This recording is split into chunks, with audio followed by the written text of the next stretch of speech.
ప్రముఖ రాజకీయ నాయకుడు దివంగత వైఎస్ వివేకానంద రెడ్డి కుమార్తె వైఎస్ సునీత రెడ్డి న్యాయం కోసం ఢిల్లీ వచ్చారు. ఆమె ఇప్పటిదాకా కూడా తన తండ్రి హత్య కేసులో నిందితులకు శిక్ష పడాలని కోరుకుంటున్నారు, కానీ జరగట్లేదు.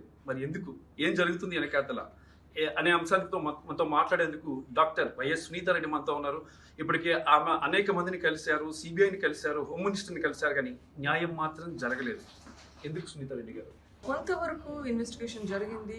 Lot of people have been accused. కొందరు జైల్లో ఉన్నారు, కోర్స్ ఒకరు బయటనే ఉన్నారు at this point. I am here to get your help, to get the people's help. ప్రజలు మనకి సహకరిస్తే ఈ పోరాటంలో ఇంకొంచెం త్వరగా ఆన్సర్ వస్తుంది, జస్టిస్ వస్తుంది అని ఆశతో వస్తుంది. ఇక మీ ఫాదర్ మీది ఒక పొలిటికల్ ఫ్యామిలీ, మీ ఫాదర్ ఒక రాజకీయ నాయకులు. మరి అలాంటి ఫ్యామిలీ నుంచి వచ్చిన మీరు ఒక ఇండివిజువల్ సునీతా రెడ్డిగా మీకు న్యాయం జరగడం లేదు, ఒక రాజకీయ నాయకులుగా కానీ లేదంటే పాలిటిక్స్లో ఎంటర్ అవడం ద్వారా కానీ మీకు న్యాయం జరిగే అవకాశం ఉంటుందా? మీరు జాయిన్ అవుతారు ఏదైనా పొలిటికల్ పార్టీలో?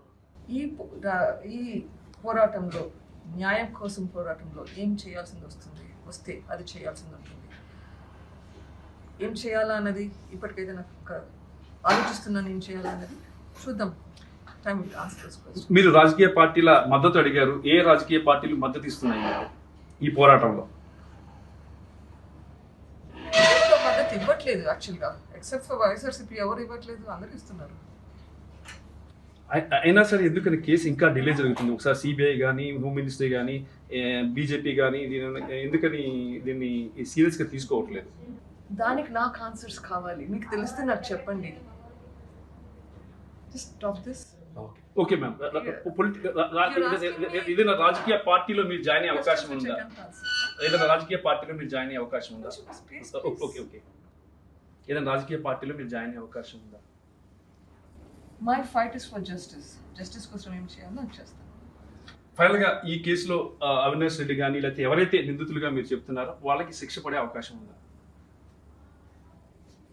మన న్యాయ వ్యవస్థ మీద నమ్మకం ఉంది. మన న్యాయ వ్యవస్థ జరిగేదో ఈ కేసు డిస్కషన్కి వచ్చి ఆర్గ్యుమెంట్స్కి వచ్చి కన్విక్షన్కి వస్తుంది అన్న నమ్మకం అయితే నాకు ఉంది. ఫైనల్గా what is your action plan next ఈ కేసు విషయంలో? ఇప్పటిదాకా పోరాటం చేశారు, ఇంకా ప్రజలకి ఏమైనా సందేశం ఇస్తారు ఈ కేసు విషయంలో? There is hope in the system. Ever difficult, ఎంత కష్టమైనా కానీ సిస్టమ్ పనిచేస్తుంది. మనం అందరము కలిసి సిస్టమ్ని ఇంప్రూవ్ చేసుకోవాలి. ఈ హోప్ పోకుండా చేసుకోవాలి. ఇక సరే, ఇది పరిస్థితి అయితే ఆమె న్యాయం కోసం పోరాడుతున్నారు. ప్రజలు సపోర్ట్ చేస్తారు, రాజకీయ పార్టీలు సపోర్ట్ చేస్తున్నాయి, న్యాయం జరుగుతుందనే ఆశాభావం వ్యక్తం చేస్తున్నారు. రామకృష్ణ, RTV, న్యూఢిల్లీ. మరిన్ని వీడియోస్ కోసం ఛానల్ ని సబ్స్క్రైబ్ చేయండి. లేటెస్ట్ అప్డేట్స్ కోసం వాట్సాప్ ఛానల్ ని ఫాలో చేయండి. అండ్ లింక్ డిస్క్రిప్షన్ లో ఉంది.